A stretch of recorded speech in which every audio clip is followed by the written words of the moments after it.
साबिक वज़ीर-ए-आज़म नवाज शरीफ नाअहली से बच गए और लेकिन इस इलेक्शन में वो हिस्सा नहीं ले पाएंगे। इसके अलावा तहरीक इंसाफ को भी क्लीन चिट मिल गई है। इसलिए पेशावर हाई कोर्ट ने इलेक्शन कमीशन को इंट्रा पार्टी इलेक्शन पर हतमी फैसला सुनाने से रोक दिया है और गैर शरई निकाह केस में खबर मानिका के बयान को रद्दी की टोकरी में डाल दिया गया है। इसके अलावा उसके काबिल समात होने पर फैसला भी महफूज कर लिया गया है। तीसरी और अहम खबर है, बिलावल भुट्टो जरदारी ने अपने नाना का ट्रायल बराह रास्त दिखाने की इस्तदा कर दी और उसके ऊपर आज रात को फैसला किया जाएगा। तवक्को यही है कि इसके ऊपर सुप्रीम कोर्ट जो है वो फैसला देगी कि बराह रास्त नशरियात इसकी दिखाई जाए। और एक मामला जो इसी से शुरू करते हैं, पिछले 40 साल से पेंडिंग है जुल्फ़िकार अली भुट्टो साहब के हवाले से कि जी उनको जुडिशल मर्डर किया गया उनका, और तमाम उसमें जज साहबान नसीम हसन शाह साहब ने इस बात को तस्लीम भी किया था। उन्होंने कहा था कि हम पे दबाव था। तो क्या दबाव जो है उस वक़्त की अदलिया पे हुआ करता था, आज की अदलिया किसी दबाव के बगैर काम कर रही है? इस पर बड़ा अहम पॉइंट है और देखना ये है कि काजी फ़ाइज़ ईसा साहब की सरबराही में ये जो बेंच बना है, ये बेंच कितने अरसा इसकी समाअत करता है और क्या जुल्फ़िकार अली भुट्टो शहीद को जो है वो क्लीन चिट मिल जाएगी? दूसरी अहम खबर की तरफ चलते हैं जी। आज गैर शरई निकाह केस था, उस पर फैसला महफूज कर लिया गया है इमरान खान साहब और बुशरा बीबी से मुतल्लिक। फिर इसमें बात होती है जी खबर मानिका साहब ने, साहब तो मैं अब उसको क्या कहूँ उनको, लेकिन बहरहाल चलो, खबर मानिका ने जो है वो एक दरख्वास्त दायर की थी जिस पर अदालत ने कहा कि उनका जो बयान है उसकी क्या हैसियत हो सकती है, उनके बयान को मुस्तरद किया गया। फिर उसके काबिल समात होने पर फैसला महफूज किया गया।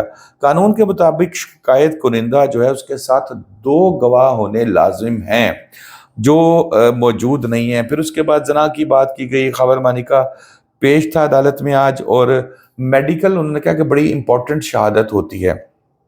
देखें इस पर फाजिल अदालत क्या फैसला करती है। इसके अलावा अब आखिर में आपको मैं खबर सुनाऊंगा जो बड़ी आज की अहम खबर है, और बड़ी सबसे इम्पोर्टेंट खबर मेरे ख्याल में आज की वही है, नाअहली से मुतालिक जो मामला सामने आया है। लेकिन पेशावर हाई कोर्ट में अब समाअत होती है और पेशावर हाई कोर्ट में तहरीक इंसाफ के इंट्रा पार्टी इलेक्शन में नोटिस जारी किया गया है इलेक्शन कमीशन की जानिब से तहरीक इंसाफ को।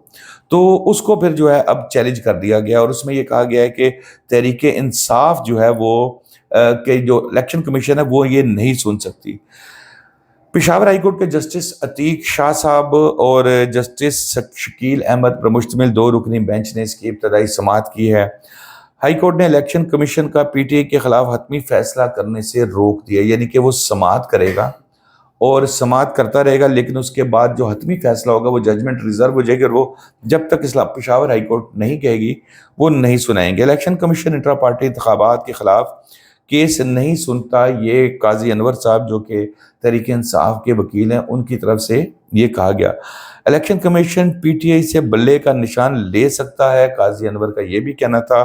और अब देखना यह है कि वो खुद इस बात को तस्लीम कर रहे हैं कि क्या बल्ले का निशान लिया जा सकता है और इलेक्शन कमीशन का ये इख्तियार है। ये आप अब कैसे अंदाज़ा लगा सकते हैं? जस्टिस अतीक शाह का कहना था कि बल्ले का निशान ले लिया जाएगा। इलेक्शन कमीशन ने अपने दायरे इख्तियार से तजावज़ कर रहा है। काजी अनवर ने यह कहा 175 सियासी जमातें हैं, अभी तक किसी सियासी जमात ने इंट्रा पार्टी इलेक्शन को चैलेंज नहीं किया। जिसने पार्टी इंतखाबात चैलेंज किए हैं वो पार्टी का हिस्सा ही नहीं। अकबर एस बाबर साहब के हवाले से ये बात कर रहे हैं, ये एक अलग तनाज़ा जो है वो चल रहा है। इलेक्शन कमीशन ने नोटिस दिया है कि अगर पेश ना हुए तो गैर मौजूदगी में केस सुना जाएगा।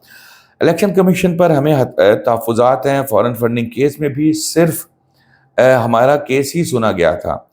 पेशावर हाई कोर्ट में ये मामला चल रहा है। इलेक्शन कमीशन का नोटिस गैर कानूनी है। दरख्वास्त गुजार बैरिस्टर गोहर जो कि अब तहरीक इंसाफ के चेयरमैन हैं उनकी तरफ से ये कहा गया पार्टी के खिलाफ कोई कार्रवाई नहीं होगी। अदालत की जानिब से ये रिमार्क्स दिए गए। 7 दिन में जवाब जमा करवाएं, इलेक्शन कमीशन ने जो है तहरीक इंसाफ के लोगों को कहा, तब तक ये फैसला नहीं सुनाया जाएगा। चलें जी, अब जाते जाते अब सबसे अहम और सबसे बड़ी खबर, मेरी कोशिश ये थी कि आपको इंगेज रखूं साथ, उस पर आप सुन सकें। ताहयात नाअहली से मुतालिक क्या नवाज शरीफ साहब की नाअहली ख़त्म हो गई है और वो बच जाएंगे इससे, इलेक्शन में तो वो हिस्सा नहीं ले सकेंगे। सुप्रीम कोर्ट ने ताहयात नाअहली के केस में जो है आज अदालती फैसला और इलेक्शन एक्ट, अब दो चीज़ें हैं। बहस ये होती है कि जी सुप्रीम कोर्ट का जो फैसला है 5 रुकनी बेंच का, वो तो कह रहा है ताहयात नाअहली है। अच्छा, अब हम आज़म नज़ीर तारड़ साहब से बात करते हैं तो वो कहते हैं जी जब इलेक्शन एक्ट आ गया तो फिर तो उसकी ज़रूरत ही नहीं रही, वो ख़त्म हो गया। अब ये दोनों आपस में टकरा रहे हैं। इसका फैसला कौन करेगा? सुप्रीम कोर्ट का 7 रुकनी बेंच या 9 रुकनी बेंच। आज अटॉर्नी जनरल और एडवोकेट जनरल जो हैं उनको नोटिस जारी किए गए हैं। ये केस असल में ये था, जाली डिग्री केस था। सरबीर बादशाह कैसरानी इनकी नाअहली थी और अदालती हुक्मनामे की नकल इलेक्शन इसमें जो है इनको भेजी गई थी। दोबारा वही वाली खबर आ गई थी। तो जजेस के अब ये कौन सा बेंच बनेगा, ये भी इस पर फैसला करेगा। जनवरी के पहले हफ्ते में इसमें किया जाएगा। ताहयात नाअहली की मुद्दत का तयन के मामले में लार्जर बेंच के सामने मुकर्रर किए जाएंगे। जजेस कमेटी को भिजवा दिया गया है, अब वो बेंच इस पे बनाएगी। केस की समाअत जनवरी 2024 में करने का फैसला किया गया। मौजूदा केस के इंतखाबात में ताख़ीर के आलाकार के तौर पर इस्तेमाल नहीं किया जा सकता, सुप्रीम कोर्ट ने ये वाज़ेह कर दिया है। मौजूदा केस का नोटिस 2 अंग्रेज़ी ज़बान के अखबारात में शाया किया जाएगा। अच्छा जी, अब बात ये हो रही है कि मियाँ नवाज शरीफ साहब चाहें तो इलेक्शन में हिस्सा ले सकते हैं, लेकिन ये मैं आपको वैसे बता दूंगा हिस्सा नहीं लेंगे। लेकिन कैसे ले सकते हैं कि अभी रिटर्निंग ऑफ कागज़ जमा करा दिए, कागजात नामजदगी जमा करा दिए, उसको चैलेंज किया जाएगा फिर ट्राइब्यूनल्स के सामने। अब जब मामला ट्राइब्यूनल्स में जाएगा, मियाँ नवाज शरीफ साहब भी हैं, जहांगीर तरीन साहब भी हैं, कैसरानी साहब भी हैं और भी बहुत से लोग हैं। जब मामला ट्राइब्यूनल में जाएगा तो एक पार्टी कहेगी कि जनाब ये तो सुप्रीम कोर्ट का फैसला है 5 रुकनी बेंच का। दूसरी पार्टी कहेगी नहीं जनाब ये तो इलेक्शन कमीशन का एक्ट है। अब वहां से ये फैसला आ सकता है कि जनाब मियाँ साहब इलेक्शन लड़ें, तरीन साहब इलेक्शन लड़ें, कैसरानी साहब आप भी इलेक्शन लड़ें, लेकिन आपका इलेक्शन इस फैसले से सुप्रीम कोर्ट का जो बेंच बन के जनवरी में समाअत कर रहा है इसके साथ मशरूत किया जा रहा है। अगर कल को ये फैसला आता है कि भाई जो नाअहली है वो बरकरार रहेगी, ताहयात नाअहली दुरुस्त है, जो कि बहुत कम इम्कान है इस चीज़ का क्योंकि बनता भी नहीं है, तो इस सूरत में ये होगा कि जब ये कहा जाएगा तो वो कहेंगे ठीक है भैया आप इलेक्शन लड़ लो जाके। अगर आप जीत भी जाते हो, कल को अगर इसको बरकरार रखा जाता है तो आप लोग 20 सीट हो जाओगे, ख़त्म हो जाओगे। और अगर फैसला इसके हक में आता है तो वो फिर कंटिन्यूटी हो गया। अच्छा, भी एक दोस्त सवाल कर रहे थे, अभी मैं टीवी पे बीपर दे रहा था तो हमारे एंकर ने कहा कि ये माजी के केसेस पर भी इसका इतलाक होगा कि नहीं होगा। तो मेरा पॉइंट ऑफ व्यू ये है कि जी माजी के केसेस पे इतलाक होगा नहीं होगा इसका फैसला भी सुप्रीम कोर्ट करेगी। अगर सुप्रीम कोर्ट कहेगी कि भाई ये वंस फॉर ऑल सेट कर दिया कि ताहयात नाअहली की कोई चीज़ है ही नहीं, तो वो फिर माजी के ऊपर भी इतलाक होगा। ये नहीं कि उसको कहेंगे भाई अब जो ताहयात का मतलब है जब तक जिंदा है, जब भी नाअहल होगा उसको उसकी नाअहली एक मुकर्ररा मुद्दत के लिए होगी। तो दोस्तों अब तक के लिए इतना ही।